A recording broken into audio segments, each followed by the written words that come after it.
सभी साथियों को बहुत बहुत प्यार और सत्कार।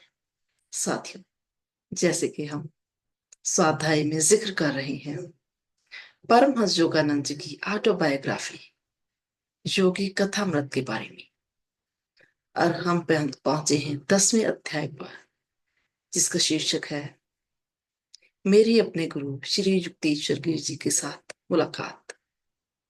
तो इसमें जैसा कि हमने पिछली वीडियो में जाना कि परमहंस योगानंद जी ने किस तरह ईश्वर की कृपा से अपना हाई स्कूल पास कर लिया था और अपने पिताजी की रजामंदी के बिना वो घर छोड़ चुके थे और वो पहुंच गए थे वाराणसी आश्रम में, जिसके मुखी थे स्वामी दयानंद जी, जो इनका बहुत ख्याल रखते थे।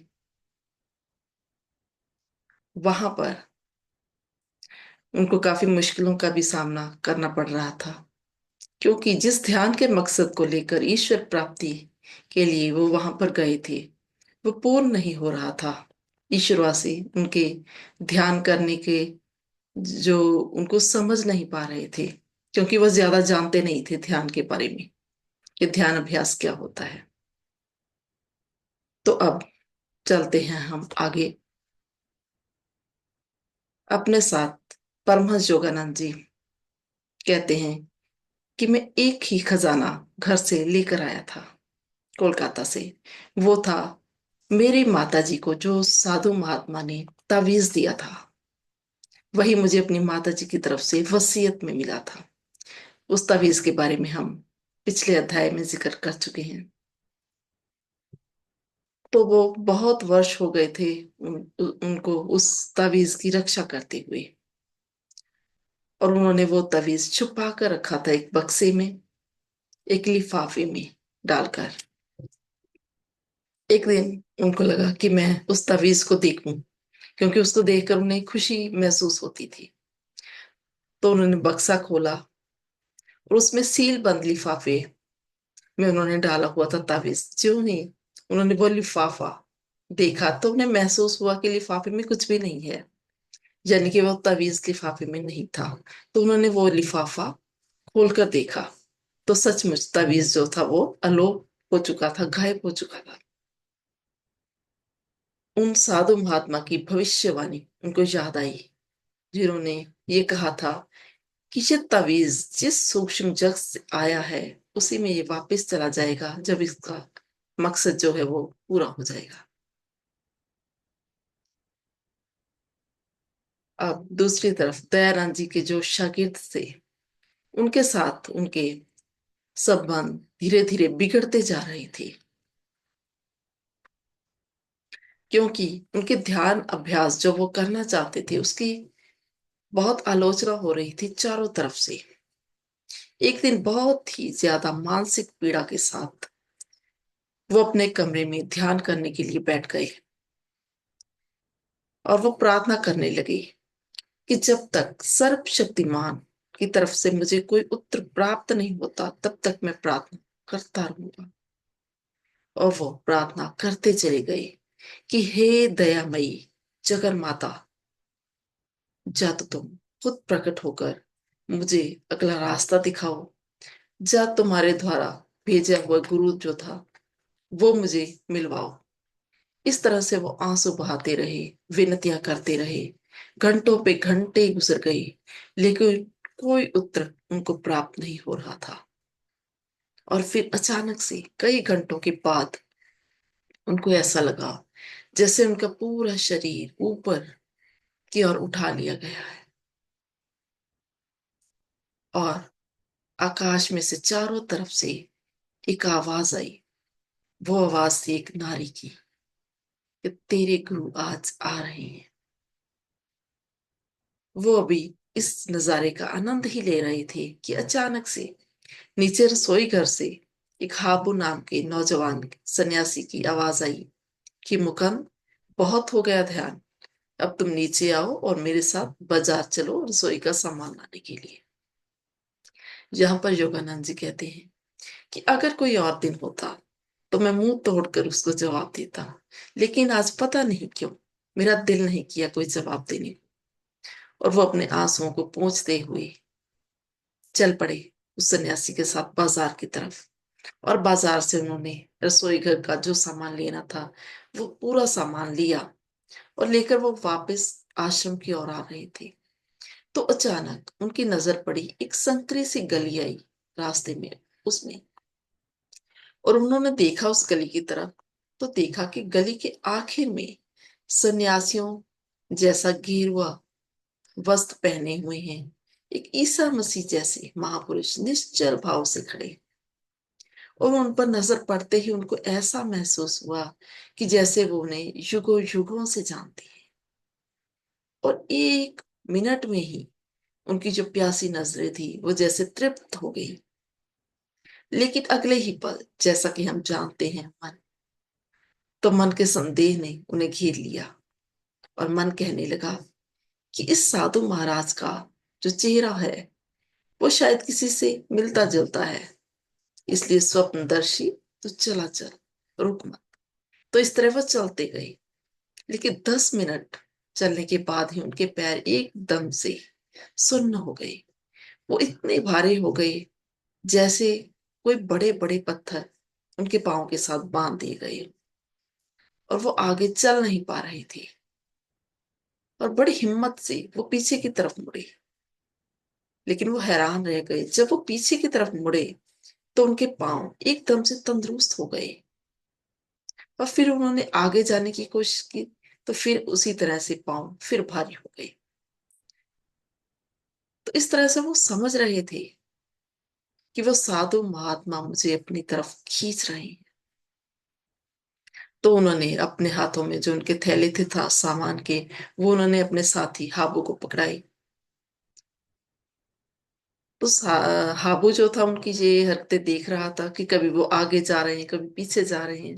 तो वो उनसे उनका मजाक उड़ाते हुए बोला, कहीं तुम पागल तो नहीं हो गए। लेकिन योगानंद जी ने इसकी तरफ कोई ध्यान नहीं दिया और वो पीछे की तरफ दौड़ पड़े। वो लिखते हैं कि मुझे ऐसा लग रहा था पीछे की तरफ दौड़ते हुए जैसे मेरे पांव को किसी ने पंख लगा दिए। और वो भाग कर उस संकरी सी गली में पहुंच गए। और वो कहते हैं कि वो शांतमयी मूर्त उसी तरह से निश्चल भाव से वहीं खड़ी थी और मेरी तरफ देख रही थी। और वो सीधे जाकर उनके चरणों में गिर पड़े और उनके मुख से निकला गुरुदेव। और उन साधु महात्मा ने जवाब दिया कि मेरे प्यारे पुत्र, तुम मेरे पास आ गए हो। मैं कितने वर्षों से तुम्हारा इंतजार कर रहा था। ये कहकर वो दोनों मौन हो गए। और उन दोनों के गुरु और शिष्य के दिल की तारें जुड़ी और निशब्द संगीत का धारा प्रवाह जैसे बहना शुरू हो गया। योगानंद जी कहते हैं कि उन्हें पूरी तरह से आभास हो गया था कि उनके गुरु परमात्मा को प्राप्त कर चुके हैं और वही उन्हें उस सर्वशक्तिमान की दहलीज तक ले जा सकते हैं। तो उन साधु महात्मा ने योगानंद जी का हाथ पकड़ा और उन्हें अपने साथ ले गए वाराणसी के शहर के राणा महल मोहल्ले में, जहां उस वक्त वो रुके हुए थे। वहां पहुंचकर उन्होंने योगानंद जी को कहा कि मैं अपने आश्रम और सब कुछ जो भी मेरा है मैं सब कुछ तुम्हें दे दूंगा। लेकिन योगानंद जी बोले कि गुरुदेव, मुझे आपके पास से ज्ञान चाहिए और मैं परमात्मा की प्राप्ति के लिए आपके पास आया हूं।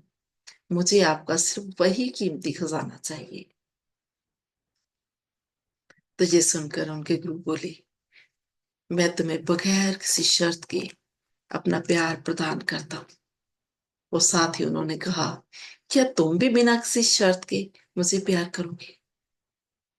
तो योगानंद जी बोले, गुरुदेव, मैं आपको अनंत काल तक प्यार करूंगा। तो योगानंद जी यहाँ पर कहते हैं कि अब उन्हें समझ में आ गया था कि उनका तावीज क्यों गुम हुआ था।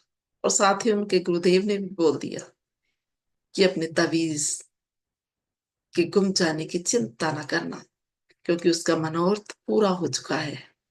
जबकि योगानंद जी कहते हैं, मैंने उनसे ऐसी कोई भी बात नहीं की थी, लेकिन उनकी सूक्ष्म दृष्टि सब कुछ जान रही थी। और फिर अचानक वो बोली, अब तुम्हें कोलकाता वापस चले जाना चाहिए।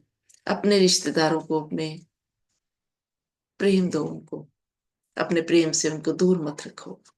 तो ये बात सुनकर योगानंद जी के मन में एकदम से वो बातें आने लगी कि जब उन्होंने घर छोड़ा था तो उनके बड़े भाई अनंत जी ने कहा था कि इस नौजवान पंछी को आध्यात्मिक आकाश में उडारियां मार लेने दो।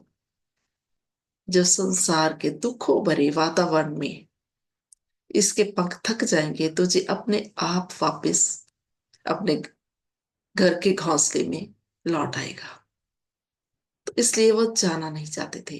और वो बोले, गुरुदेव, मैं घर वापस नहीं जाऊंगा। आप जो कहेंगे मैं करने के लिए तैयार हूं, और कृपया मुझे अपना नाम और अपना पता बता दीजिए। तो वो साधु महात्मा बोले, मेरा नाम है स्वामी श्री युक्तेश्वर गिरी, और मेरा मुख्य आश्रम श्री रामपुर में है। जहां पर मैं केवल कुछ दिनों के लिए अपनी माता जी से मिलने आया हूं। तो ये सुनकर परमहंस योगानंद जी एकदम हैरान रह गए, और वो सोचने लगे कि ये ईश्वर की कैसी अद्भुत लीला है कि श्री रामपुर कोलकाता से सिर्फ 12 मील दूर है, लेकिन आज तक उस इलाके में कभी भी उनको अपने गुरु की झलक भी दिखाई नहीं दी। और एक दूसरे को मिलने के लिए उन्हें यात्रा करके लाड़ी महाशय जी की यादों से लबरेज इस वाराणसी पवित्र शहर में आना पड़ा, जिस शहर की धरती को महात्मा बुद्ध, शंकराचार्य और अनेक योगियों ने पवित्र कर रखा है। तो वो अभी ये बातें सोच रहे थे, तो अचानक से वो साधु महात्मा बोले, तुम 4 हफ्तों में मेरे पास वापिस आ जाओगे। लेकिन परमहंस योगानंद जी फिर भी जाने के लिए तैयार नहीं हो रहे थे। तो उन्होंने कहा, तुम क्या सोच रहे हो कि तुम्हारे घर वाले तुम्हारा मजाक उड़ाएंगे? तो उन्होंने कहा, नहीं, मैं फिर भी घर वापस नहीं जाऊंगा। तो उनके गुरु बोले, तुम 30 दिन में अपने घर वापस चले जाओगे। वो बोले, कभी भी नहीं। तो इस तरह से उनके बीच एक गहरा मानसिक तनाव आ गया था। तो परमहंस योगानंद जी ने अपने गुरु को आदरपूर्वक प्रणाम किया और वहां से वापस लौट गए। अगली सुबह उन्होंने देखा कि आश्रम वासियों का जो रवैया उनकी तरफ था वो और ज्यादा सख्त हो गया था। वो हर रोज उन्हें अलग अलग ढंग से तंग करने लगे थे।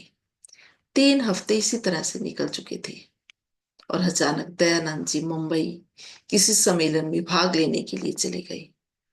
फिर तो उन पर जैसे दुखों का पहाड़ टूट पड़ा हो। सभी उनसे कहने लगे कि मुकंद मुफ्त खो रहा है, आश्रम की सहूलतों का वह पूरा पूरा लाभ उठाता है, लेकिन बदले में वो आश्रम का कोई भी काम नहीं करता। तो एक दिन उनके कानों में जब ये कानाफूसी पड़ी तो उनसे सहन नहीं हुआ, और वो अपने मित्र जितेंद्र के पास चले गए और उनसे कहा कि मैं आश्रम छोड़कर जा रहा हूँ। स्वामी दयानंद जी जब वापस आए तो उनके चरणों में प्रणाम करके मेरी तरफ से माफी मांग लेना। तो ये सुनकर जितेंद्र बोला, मैं भी तुम्हारे साथ आश्रम छोड़कर जाना चाहता हूँ, क्योंकि यहाँ पर मैं भी जब अपना ध्यान अभ्यास करता हूँ तो सभी की प्रक्रिया वैसी ही है जैसी कि तुम्हारे साथ है। तो ये सुनकर योगानंद जी बोले, तो चलो हम दोनों श्री रामपुर चलते हैं। मैं एक ईश्वर प्राप्त संत से मिल चुका हूँ। तो इस तरह दोनों मित्र कोलकाता वापस जाने की तैयारी करने लगे। तो ये था साथियों आज का अध्याय। हमारा 10वां अध्याय यहीं पर समाप्त होता है। तो बहुत ही जल्द फिर मिलेंगे अगले अध्याय में, देखते हैं अब क्या होता है।